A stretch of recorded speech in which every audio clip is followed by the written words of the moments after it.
Assalamualaikum warahmatullahi wabarakatuh. Perkenalkan, saya Ananda Priyotomo dengan NPM 2018 435 00865.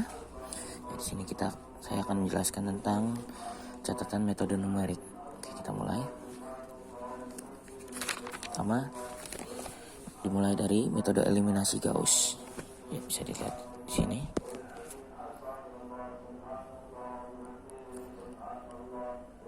Ini adalah metode eliminasi pertama dan metode eliminasi dasar.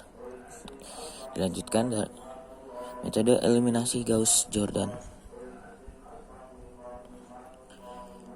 Caranya agak beda dikit, tapi nggak terlalu beda jauh. Selanjutnya, metode matriks inverse atau balikan. Maaf, tulisannya agak jelek. Oke, inverse. Balikan juga dengan ini.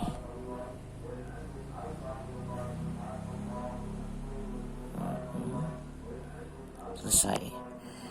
Nah, itu tadi metode 1, 2, 3. Dan metode keempatnya adalah metode Gauss-Seidel. Pada metode eliminasi sebelumnya, hanya dapat menyelesaikan sekitar 25-50 persamaan linear simultan. Jumlah ini dapat diperluas jika sistem dalam kondisi baik, tapi karena kesalahan pembulatan metode eliminasi sering kali kurang pantas untuk sistem-sistem yang besar. Oleh karena itu, jenis masalah yang bisa diselesaikan dengan cara iteratif atau aplikasi dan juga lebih menguntungkan untuk digunakan maksudnya. Ya, dalam metode Gauss-Seidel. Dan ini lanjutannya sampai selesai. Ini contoh perhitungan persamaannya, sistem persamaan linearnya misalkan. Toleransinya 0,3, 0,3, 0,3. Ini iterasinya, tentukan iterasi dengan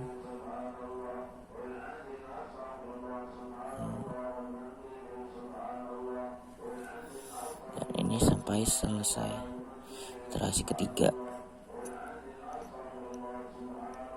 Oke, untuk sistem persamaan linear sudah selesai dan dilanjutkan dengan sistem persamaan tidak linear. Ini adalah contoh bab 2, sistem persamaan tidak linear.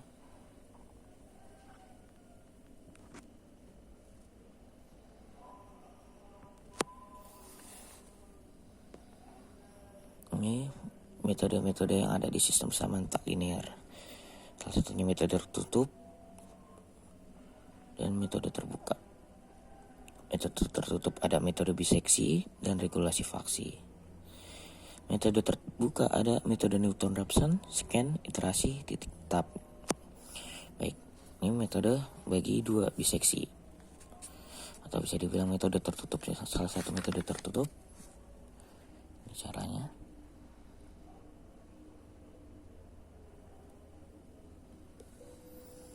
Dan ini juga. Untuk yang pertama kelar. Metode terbukanya itu metode bagi dua biseksi. Masih ada lagi. Ini juga masih sama metode bagi dua atau biseksi. Ini juga sama. Panjang metode ini satu. Menggunakan tabel penolong. Wow, tulisan gue hancur banget, Bung. Itu kelihatan. Selanjutnya masih ada lagi ternyata.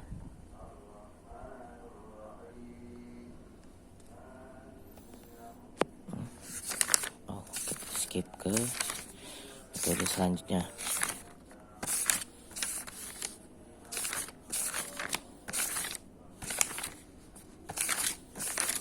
Nah, ini baru metode yang terbuka kedua.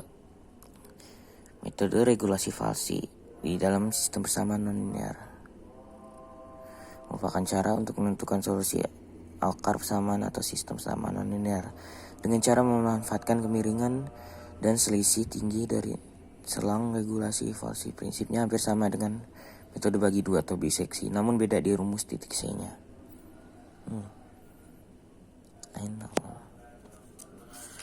Ya, dan ini contoh soalnya. langsung kita jalankan di contoh soal saja. Contoh soalnya misalkan tentukan salah satu akar persamaan ini menggunakan metode kalkulasi falsi. Dia sama dengan metode sebelumnya, harus memakai tabel penolong yang utama. Tabel penolongnya karena begitu panjang, jadi saya buat 2 juga karena udah terlanjur. Ikutin yang diajarin di WA. Ini juga belum saya buat labelnya, tapi ya kira-kira bentuknya beginilah. Oke, itu tentang metode regulasi falsi. Dan sekarang metode yang ketiga, C, metode Nielsen-Rapson. Ini metode tertutup ini. Metode tertutup itu ada 3, tadi metode terbuka 2. Yang tertutup, metode Nielsen-Rapson adalah suatu iterasi yang memakai satu titik dan deret T-nya dengan gradien pada titik tersebut. Ini juga lanjutannya.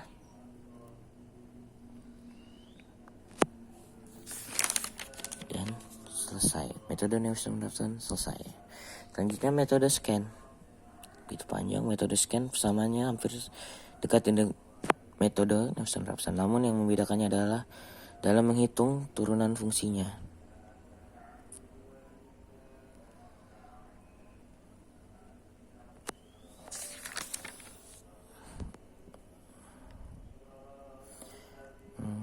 Dengan menggunakan rumus formula dan begini, dan akhirnya pakai tabel lagi untuk menyelesaikannya.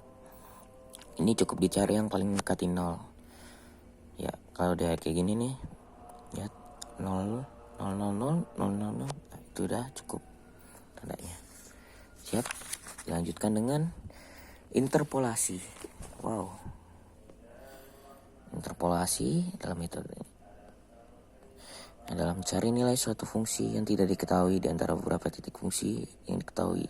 Artinya mencari suatu x, y dari suatu fungsi fx, di mana fx kita susun dari sekumpulan data x, y yang ada. Pakai gambar juga.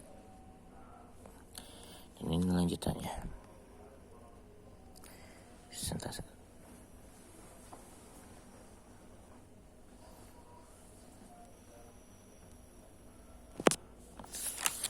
Lagi di sini.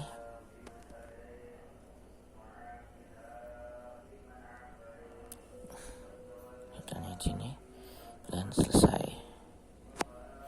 Ada interpolasi dan selanjutnya interpolasi kuadratrik. Interpolasi orde 2 sering disebut juga dengan interpolasi kuadratrik. Ini artinya interpolasi orde 2. Oke. Lanjutannya dan selesai. Selanjutnya interpolasi Lagrange.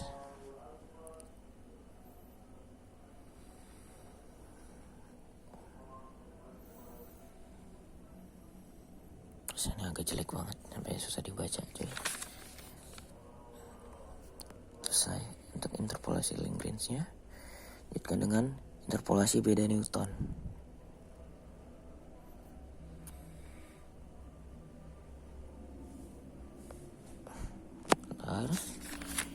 Lanjutkan dengan yang ini.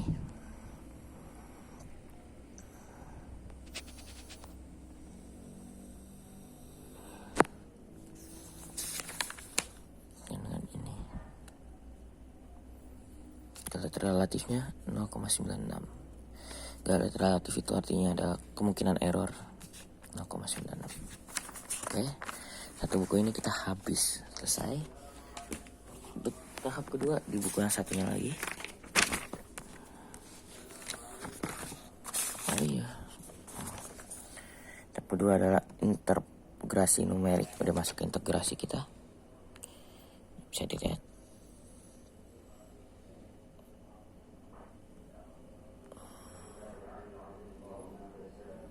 Oke. Lanjutkan dengan ini. Masih di integrasi numerik.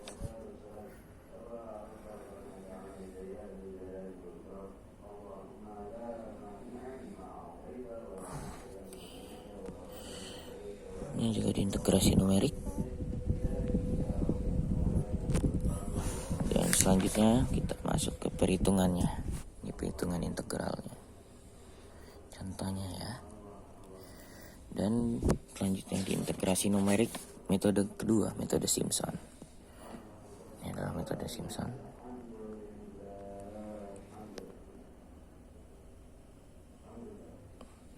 Pada metode Simpson sepertiga merupakan cara yang lebih tinggi ketelitiannya karena menggunakan polinomial order yang lebih tinggi untuk menghubungkan titik tersebut.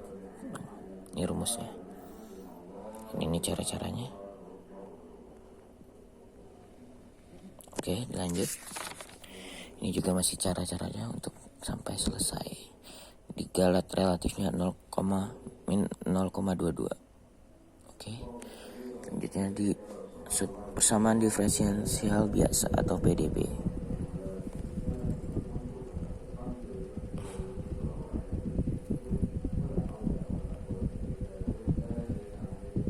Ini rumusnya. Lanjutkan di sini. Lanjutkan lagi di sini. PDB, metode kesalahan dengan metode Euler.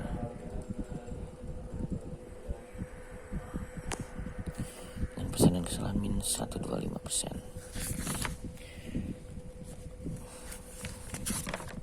Oke, ini metode terakhir. Samaan diferensial biasa dengan metode yang terakhir yaitu metode Runge-Kutta, metode keduanya. Metode Runge-Kutta adalah metode yang mempunyai tingkat ketelitian hasil yang lebih besar dan tidak memerlukan turunan fungsi. Untuk umum dari metode Runge-Kutta sebagai berikut. Ini rumusnya. Dapat dibagi menjadi metode Runge-Kutta. Ada 4 jenis.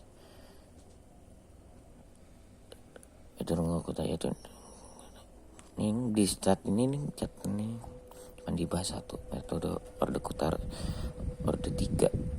Formulasinya begini, dan terakhir begini.